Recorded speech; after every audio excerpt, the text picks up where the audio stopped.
আওয়ামী লীগ সরকারের পতনের পরও সাগর রুনি হত্যাকাণ্ডের বিচার প্রক্রিয়া এগোচ্ছে না বলে অভিযোগ করেছেন জাতীয় প্রেসক্লাবের সভাপতি হাসান হাফিজ।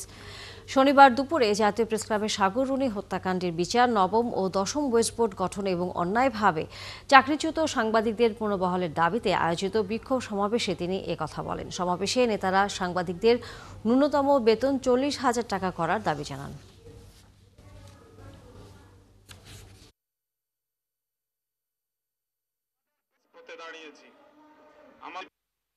সাগর রুনির কেন বিচার হচ্ছে না এখনো পর্যন্ত? এখন তো কথিত হাসিনা, ওই স্বৈরাচারী হাসিনার প্রতাপ নাই।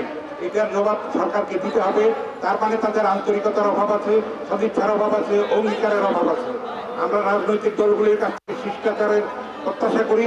তারা কিন্তু একটা দোষারোপের সংস্কৃতির মধ্যে চলে গেছে। একটা নির্বাচনকে প্রশ্নবিদ্ধ করার ক্ষেত্রে একটা তৈরি হচ্ছে। আমরা সেটা চাই না, সাধারণ মানুষ সেটা চায় না।